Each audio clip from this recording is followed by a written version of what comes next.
Welcome and thank you to everyone here today. I'm honored to talk for a couple of minutes about BDC and then to introduce our esteemed guest today. So BDC is Canada's Bank for Entrepreneurs, and we've been serving this market for 80 years. Okay, so just this year we celebrated our 80th anniversary. What a milestone. At the last MBOT event, I made a point to say I wasn't here for the entire 80 years. In that case. But our goal is to help businesses be profitable, productive, agile, and growth-oriented. And how do we do that? So we do this through financing, investing, advising, and things like this, connecting you entrepreneurs to the resources that you need to be successful. Part of it, doing the work, and we understand being an entrepreneur is a lonely existence, right? And well, we want to try and make it more of a team sport as well. But by hosting and working with organizations like MBOT and offering these events, we have the opportunity to learn from each other, see what mistakes or challenges entrepreneurs face, but what their success points are as well. So every day is amazing when we get up and are able to talk with entrepreneurs about their business. And I've got my colleagues here, and I'm really happy to see we've got people from the tech team, we've got people from mid-market, we've got people from our small business group as well. So thanks for being here. And now I'd like to introduce our esteemed keynote speaker.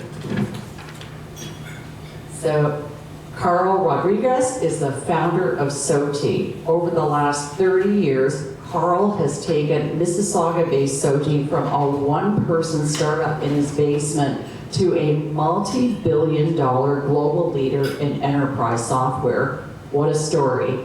And Carl's become an industry thought leader, speaking on topics of mobility and innovation, mobile industry trends, cybersecurity, and entrepreneurialism. He's best known for his passion for continuously evolving SOTI's innovative product portfolio and deep-rooted commitment to fostering a competitive technology industry in Canada. How do you sleep, like that? You're so busy. So Carl was named Ernst & Young's Entrepreneur of the Year and recently won the Titan Business Awards for Technology Executive of the Year. Please join me in welcoming Carl Rodrigues.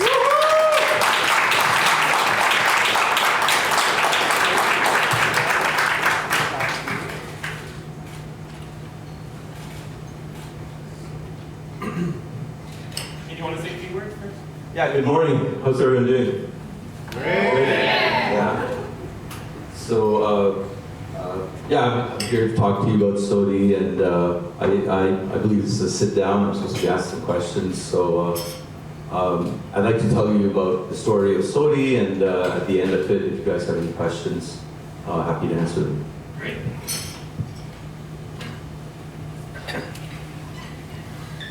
Thank you very much, Carl, and quite a story it is. We're going to go through a number of themes here. But we're going to start at the beginning. And I know way back in another lifetime, I worked in international trade for the province.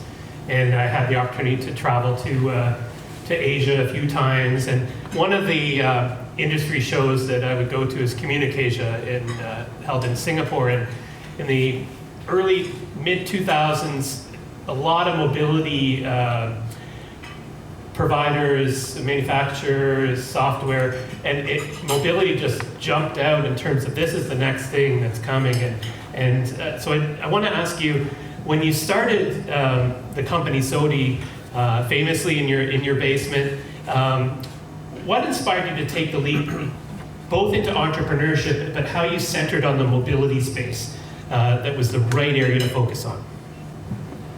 So I used to be a consultant, and when I just started out, I could feel there was something that happened in that space. They had the early, I don't know if you guys remember the early PDAs. They didn't have a phone capability, and we had our flip phones or our bar phones. But I could see this technology was going to emerge. It was pretty obvious to me. And so when one of my contracts finished, I decided, let's go down to the basement and let's start looking at this area, because I can feel when these two technologies sort of get together, and when they got together, we have what we today call smartphones. But for me, it was very obvious that was going to happen. And I said, if I get on here now, I'll be in a good position as this industry evolves. So it was just kind of anticipating a little bit what was going to happen. As you were looking at your Palm Pilot at the time, right? Yeah, they were. What is that? Yeah, Palm Pilots, PDAs, Right. Pocket PCs, whatever this is called at that time. Interesting. Now, something that's quite amazing is you've never taken external funding, which is a rarity in the tech world. Why was it so important for you to remain independent, and how has that shaped your company culture? It's a good question. So I knew a number of people who had, I thought, pretty smart innovators at the time. Their companies had a lot of potential, and as soon as they did enough, all these VCs would come out of the woodwork, and a lot of them would, there's kind of like I don't know, I want to say this MBA philosophy. So that there's a certain recipe to building success, and one of the first steps is funding, right?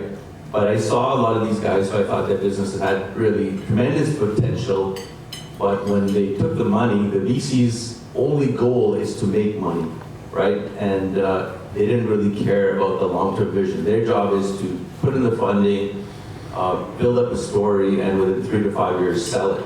And that turns out not to be a good recipe most of the time. And whatever I was doing, I wanted the freedom to grow it in the manner that it had to grow, and that the industry demanded, and that I felt it should grow. So I didn't want someone to be, let's say, controlling me. But I just wanted to drive it the way I thought the business should be driven. And I thought, okay, if I have to go slow, I'll go slow. I'll buy what I can afford. That's really interesting, and nothing against those that kind of want to plan for an exit or what have you, but we certainly need more homegrown Canadian companies that stay and grow here. So appreciate that very much.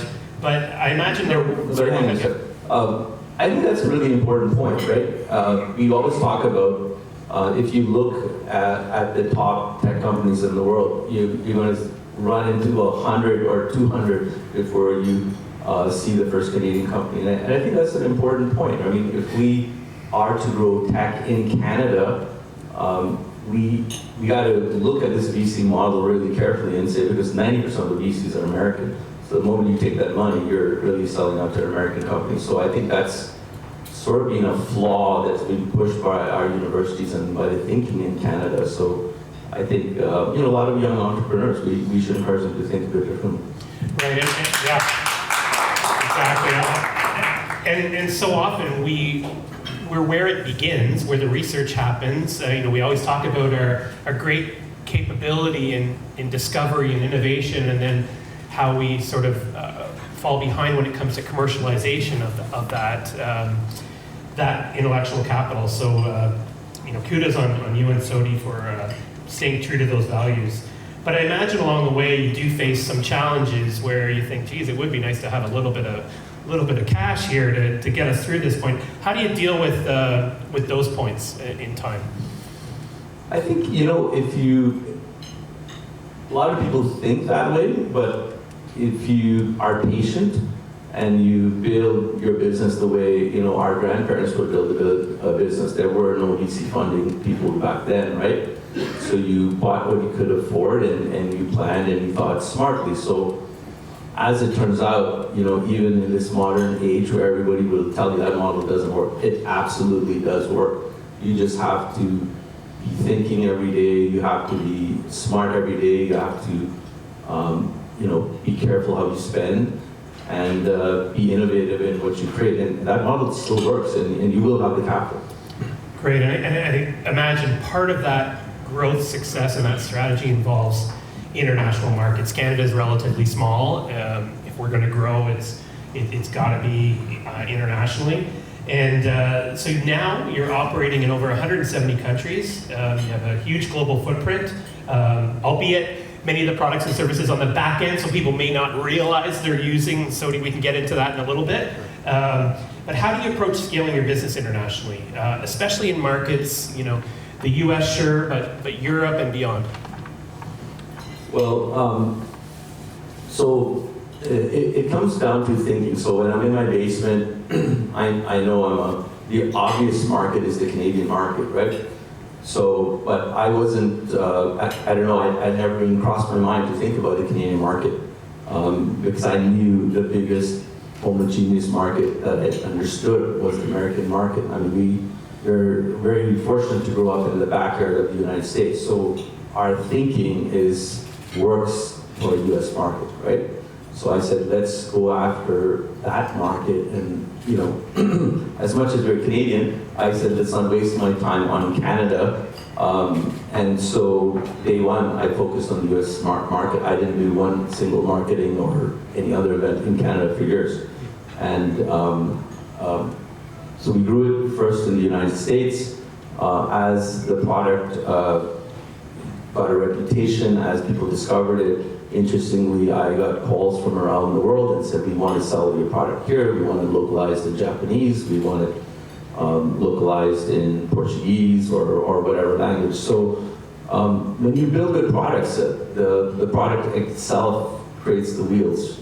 I didn't necessarily have to go and position in all those markets. I did in some, but when you have a good product, people find out about you, they come to the United States, they come to the trade shows, they see your product, and they will help you take that product to other markets. And you have to be smart and make good deals with those people. So for example, in very early, just a few years after I created the first version, we got a call from Tokyo, and a company that's called POL, they said, we want to come down, and they came down and they said, we want to take your product to Japan, and they helped us localize, and they're still one of our top partners in Japan today. So you have to do some things, but when you create a good product, the doors sort of start to open.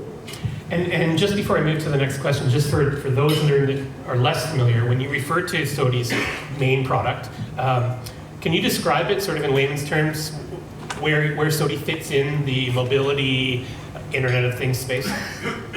Yeah, so our main business is managing mobile devices, right? So, and specifically strategic management of mobile devices. So what do I mean by that? I mean, when the business, when the mobile device just has to work. So what are examples of those industries? So police, fire, ambulance, Canadian blood services. But mobility is also very intrinsic and basic to other industries. For example, retail, transportation and logistics. So when products are being delivered across the country, these guys are carrying mobile devices where they know where their next deliveries and those sort of things. But if that mobile device doesn't work, the business stops.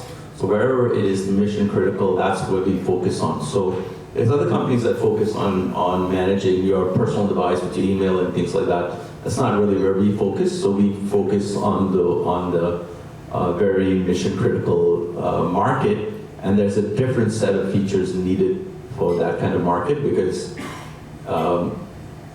you need to do everything remote. So if the guy is on the bullet train in Japan and his device has to work to do his next gig, we have to be able to fix the device remotely while that train is moving at 300 kilometers an hour. So that's the kind of technology we build.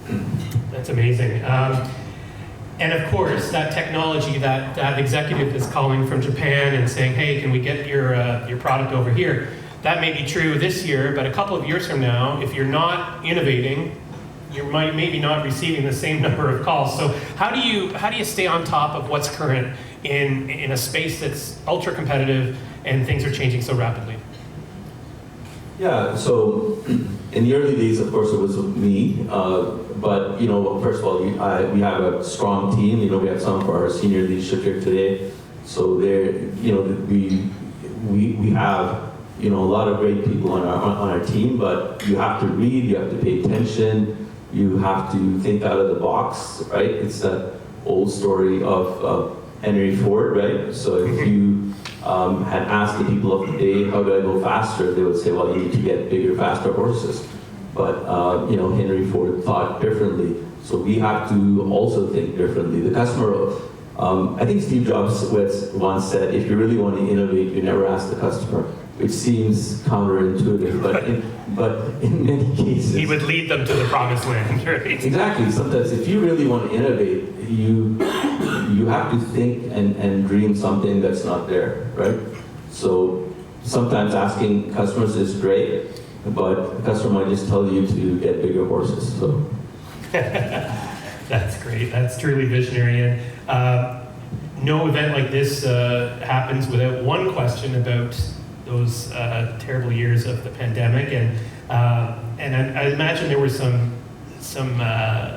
positives through it as well. So the pandemic clearly influenced, changed how we all operate, whether it be how we work or how our business strategy unfolds. How did COVID-19 affect SOTI's business strategy, and what role did the company play in helping other firms through this period?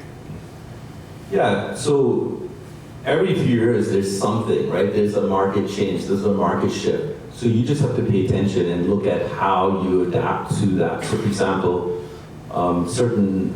the airlines are a big part of our business. So Air Canada, American Airlines, China and Eastern Airways, we have 30, 40 different airlines use our technology.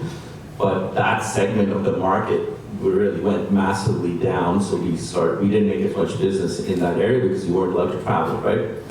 But another segment of the business took off, and that's home delivery of food, right? And so Skip the Dishes, those sort of guys, that kind of business exploded around the world.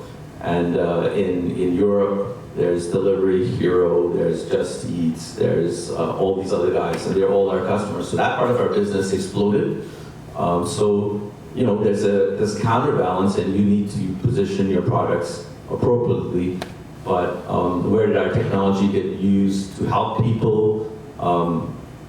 It wasn't always our idea, but people took our technology to places. For example, there are people who weren't allowed to see their loved ones in hospitals. For example, in the UK, a lot of hospitals were providing these older people and sick people who were separated from their families with tablets, and allowing them to talk to their families who were locked outside. And some of them never even saw those people before they passed away because of the distancing and things like that. But they use our technology to manage those tablets and keep them going and troubleshoot them and fix them all remotely.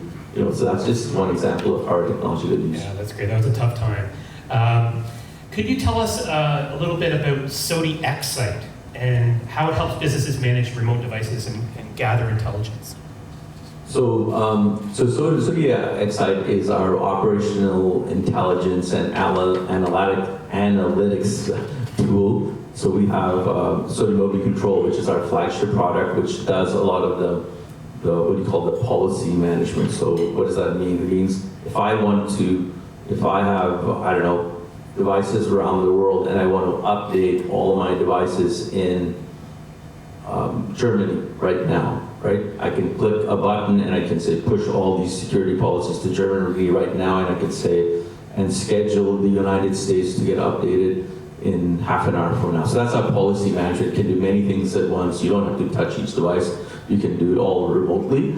But a big business, so our customers include, for example, like DHL, Purolator here in Canada, Canada Post, and those sort of things. But these guys have operations, some of these customers have operations around the world, and they need to understand really what's happening on the ground. They need to, it's difficult when you have so many moving parts. You might have, our biggest customers have over 1 million devices. Think over 1 million people doing a job right now around the world. How do you understand what's going on in the business? So our analytics platform, it brings together that data, it summarizes that data, it tells them how to optimize that business for maximum efficiency, and allows them to visualize their business in interesting ways. So we even have things like what we call a time machine. So yeah, it's possible.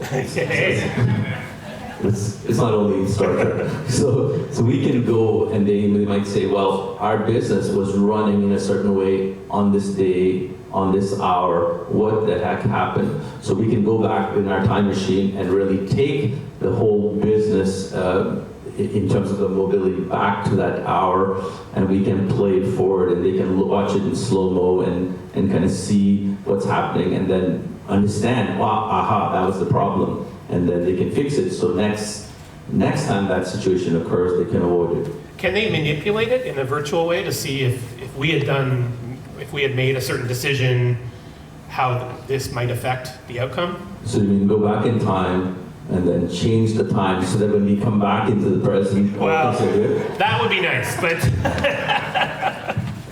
maybe not that far. Okay.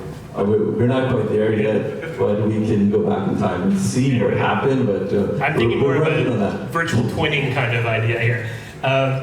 So when it comes to, and this is something that many CEOs of business will be envious of, and that is that you've reported profitability for 115 consecutive quarters through economic downturns. What's the secret to maintaining operational efficiency and financial stability? I think it's, I think if you keep your business simple, you keep it, one of the things I mentioned is you didn't take VC funding, right? So when you don't take VC funding, you don't have to report to a bunch of people who are just interested in really selling your company in a few years, right? So that keeps your life simple. So one of the basic things I do is I want every person in our company to be focused on the same goal. And if you have people focused and thinking in a certain way, a lot of other good things happen. You have to be obviously, and those people, if you choose them well, will adhere to your goals, adhere to your business practices, and allow things to run smooth, or allow things to run efficiently. As a CEO, I have to always look to see if there's smoke signals coming from anywhere, and then I may have to go to that area to understand what's going on. But it's also about having good people who you trust and building that good solid team that allows you. The bigger the company goes, you just can't be everywhere. So you have to build a good team around you who's going to be watching things, act or better than if you did it yourself. Was that a difficult part as you were growing the business, learning to sort of entrust others with things that you normally would oversee day to day? I think for me, I can trust people. My wife calls me the eternal optimist. My default is to actually trust people, right? And if you start out with great suspicion, that person is going to be always afraid to, they're scared of failure. So I think people do have to earn your trust, but I start out by actually, giving people a fair bit of trust, and then they can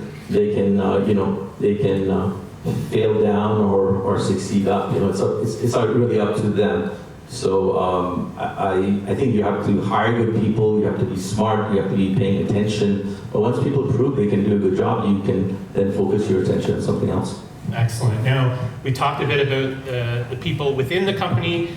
Certainly, some of the success, much of the success is related to the partnerships you build, the external network that you have. And so what's your approach to building these partnerships that contribute to the success of the company?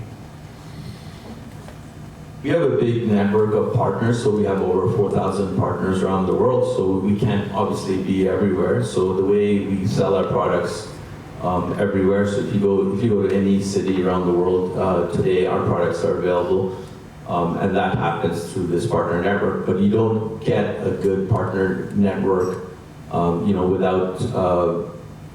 without doing things the proper way, without having integrity, without having honesty, without doing the right thing.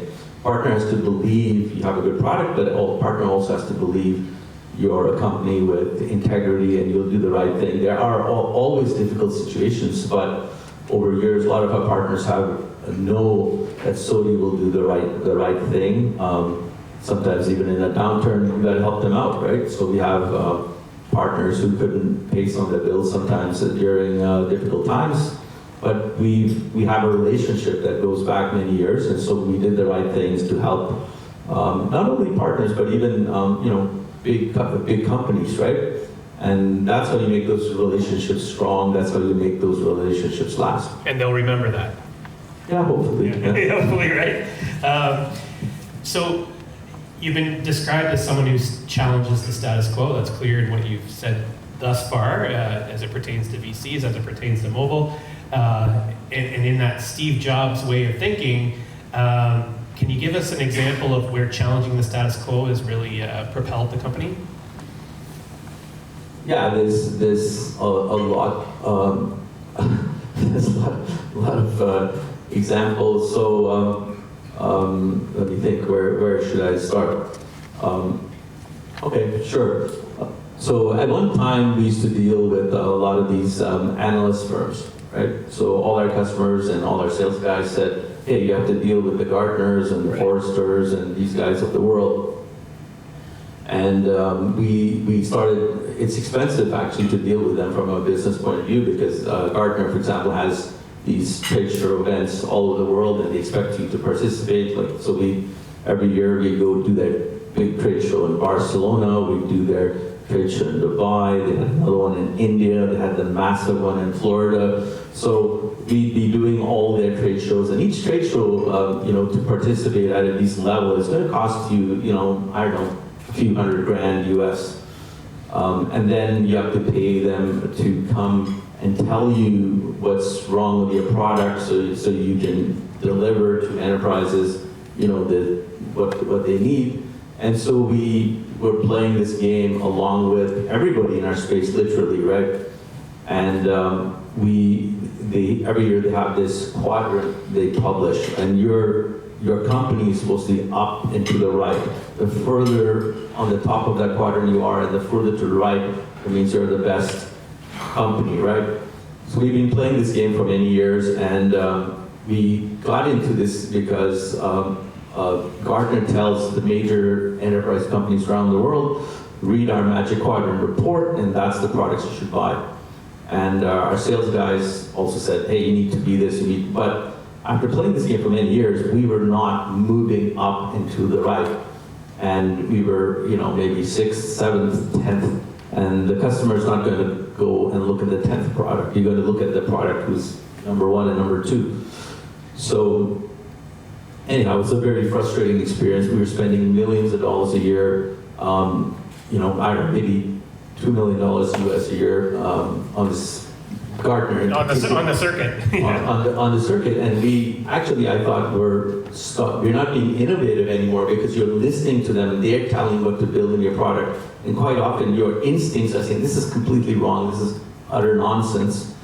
But you're kind of caught, right? And if you don't do this, then you're going to get a really bad rating, and then you think customers are not going to buy your product. So one night we're with our Gartner account manager, and we're at a bar, and we're trying to be super nice to this guy, who we think's an idiot, but anybody can relate to that. But you gotta play the game, right? So anyhow, so the guy had a bunch of beers, and so we're talking to him, and I'm saying, hey man, we're spending all this money, we're doing everything we can, and we're not really going in the direction we want. And he had a few, so he says, Carl, you guys are spending $2 million with us. The guys at the top of the quadrant are spending $5 million. How are you going to get there? Whose business are we growing here, right? Yeah. So in the end, what I realized, this is just a pay to play. And so I came back from whatever city we were, and I said, guys, we're not going to participate in this stuff anymore. We're just we're going to take that effort, that money, and we're going to invest it in that product, and we're going to go the way we were before. And everybody thought I was nuts, right? They're like, what do you mean? Like, we'll be missing from the quadrant, no one will buy our products, they'll think we're too small, our sales guys, as much as they complained that we weren't in the top corner, they started to complain that, how do you expect to sell this product? So we stepped back, we took the money, we took all the work, and we put it back in our product, and we actually started to become an innovative company, once again, doing all the things that Gartner said we shouldn't do. And here we are. And I would say we actually broke the quadrant, because once we left, a whole bunch of others left, and now no one gives a crap about their quadrant. All right. And in terms of leadership, I imagine you've evolved over the years. What do you think are the key traits of an effective leader in tech today? Well, leadership is many things, right? So leadership is how you behave and how you treat the people around you, right? So I like to think our leadership team should always be humble. We should always be approachable. We should always have integrity. But leaders also have to bring strategy. And so I think it's the job of every good leader, whatever you're leading, to really be aware of what's going on in your space, to really define the direction that your team has to go. So I spend a lot of time reading and learning about all kinds of technology and things like that, but I also pay attention to what's going on in different parts of the company so that we can pinpoint or understand things before they go too far awry. So those are sort of basic things. I think I don't think leadership has to be super complicated. You don't have to read a lot of textbooks, but if you just pay attention to your instincts, that's typically a great place to start. Excellent. And I suppose listening to folks and ideas, not the top down, but understand what's coming out of there's always a lot of ideas, but you got to be able to filter. Yeah. There's I would say for every good idea, there's 3,000 bad ideas. Sure, that's the nature of a business for sure. Let's talk about the Canadian tech scene a little bit. Despite being global, the company's less known in Canada than abroad. So how do you view the Canadian tech ecosystem, and what can be done to promote more tech success stories locally here? And by local, I guess I mean Canada. I think, Canada has a lot of talent.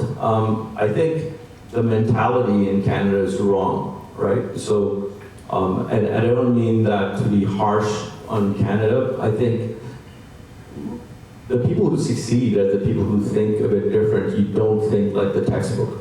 So I'm a little bit of a, let's say, a rebel in that sense, because I think the people who write the textbooks have never been an entrepreneur. They're a bunch of profs who kind of did their PhD or something and they wrote the textbook. But I think business is a bit different, and you have to be, I think you grow big tech companies but really have a long-term approach, right? And if you look at those big US tech companies, right, they've all had long-term approaches. They never were there to sell out. If you look at Steve Jobs or Elon Musk, yes, in the early days he did kind of, sell out PayPal and stuff like that, but he definitely has a long-term approach for a lot of things he's done. And that's how we have to think.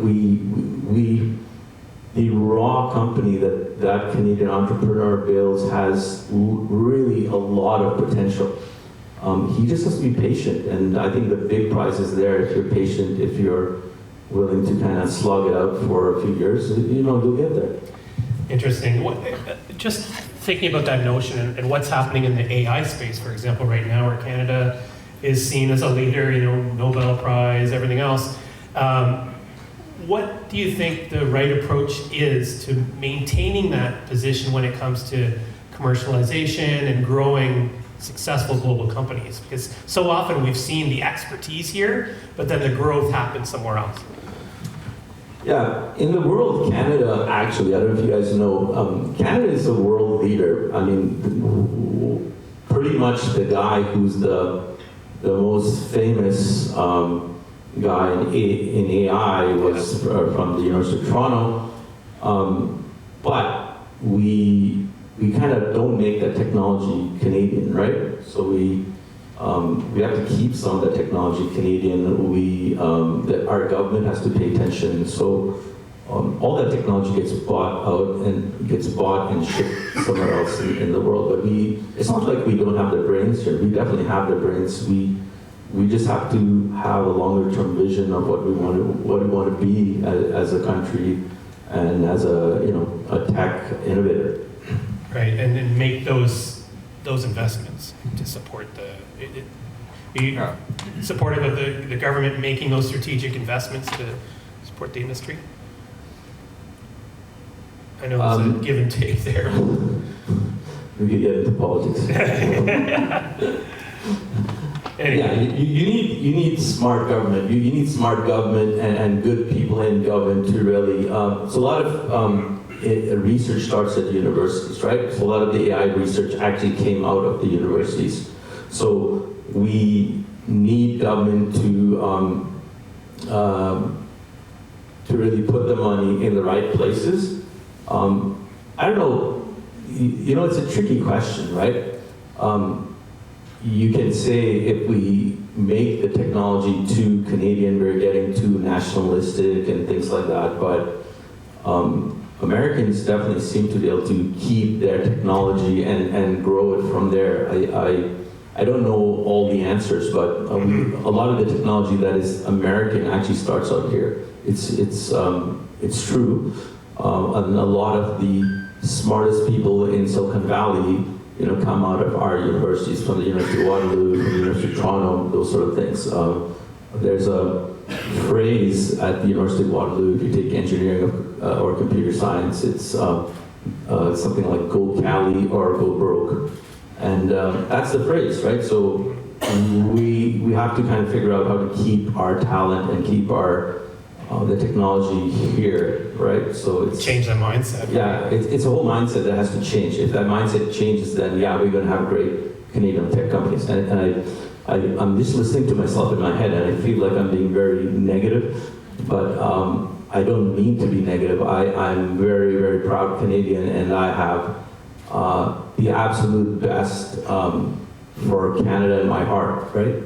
And so I want the best for Canada. Yeah. My family came here many years ago, but I consider myself more Canadian than anything else. So I really want the best for this country. No, it's fantastic. I don't think anyone questions that, given the fact that SOTI is still here, still growing, still doing so well. As the mobility and Internet of Things landscape continues to evolve, what are the emerging trends you believe will shape the future of enterprise mobility?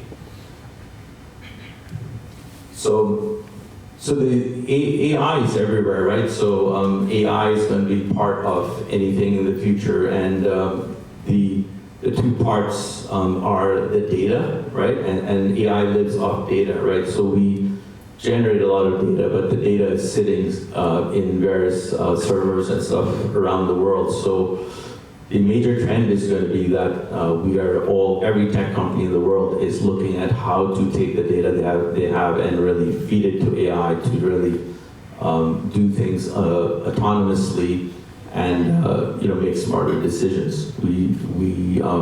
It has a lot of potential. We have to be careful. All those things that you hear that the dangers of AI, they are true.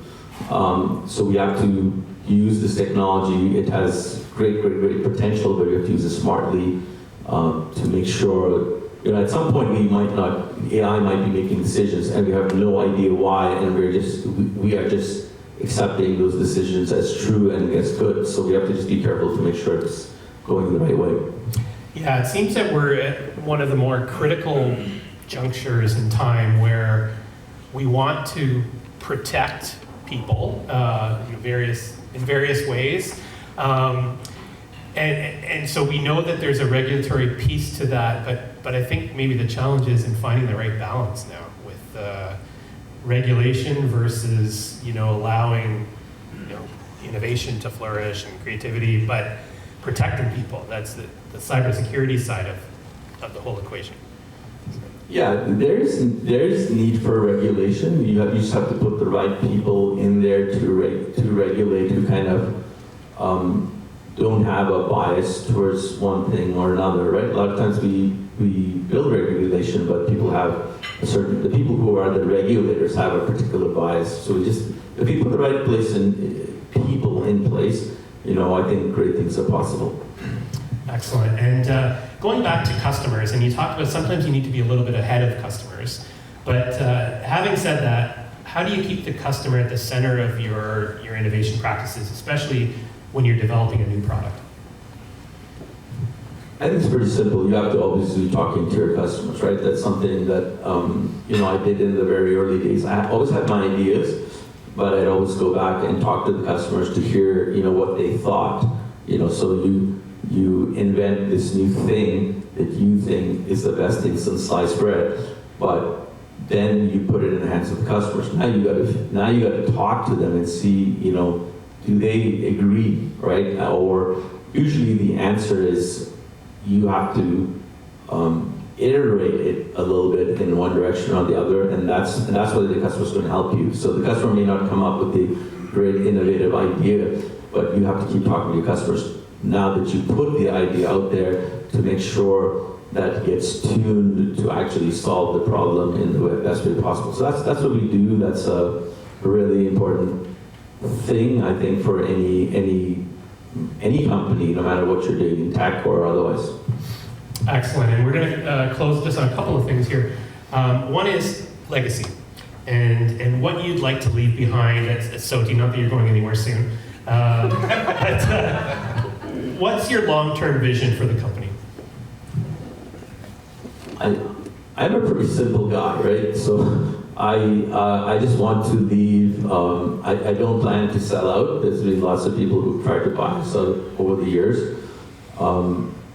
My goal is pretty simple: to leave a good company with a good value system, and I'd like the company to continue growing. So eventually, other people will run the company, and I hope I put enough, of that right DNA in place, so that they will continue to run the company, those values and that mindset. So it's pretty simple, not very fancy.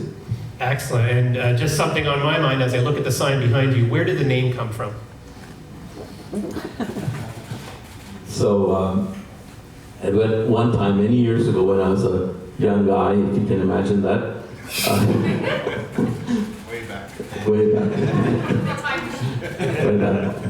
So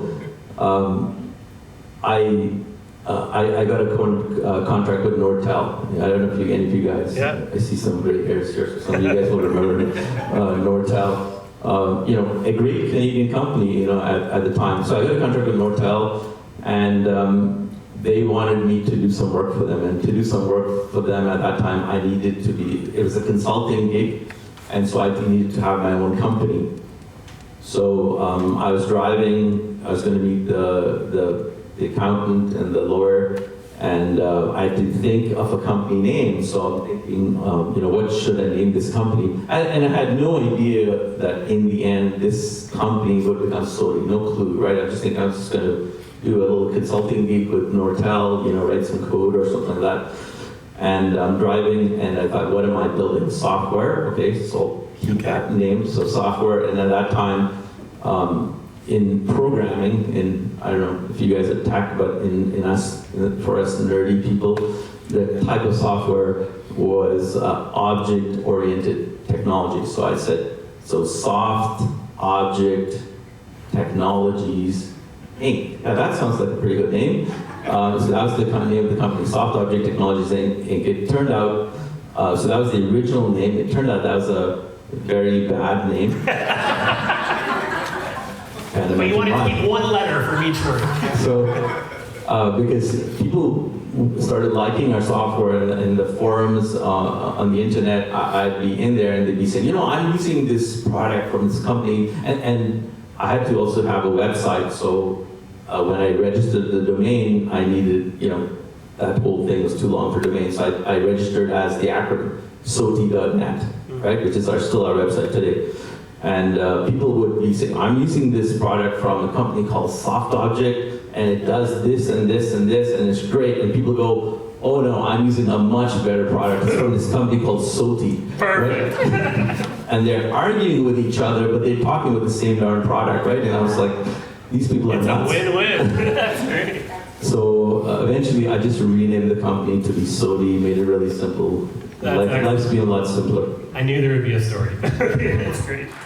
Thank you so much for sitting down with us, and Mississauga is so proud of SOTI and your success here. I would like to invite Jeffrey Koo, Senior Vice President, Commercial Insurance at Arthur J. Gallagher Canada Limited, tongue twister there, to officially thank you.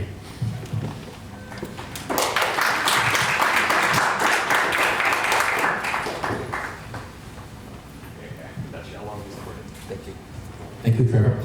So just by way of introduction, Gallagher is a global company, much like SOTI. We're in the business of insurance, risk management, and human resource consulting. And I'm here with my colleague and guest, so please say hi to them. So Carl, thank you so much for the inspiring story. Very much enjoy learning all the business lessons. And your story from starting out your company in your basement all the way to scaling your company as a global force, a global leader in enterprise mobility is truly a Canadian success. And thank you so much for believing in Canada's workforce. And I look forward to seeing what will come next. So thank you so much again. Thank you.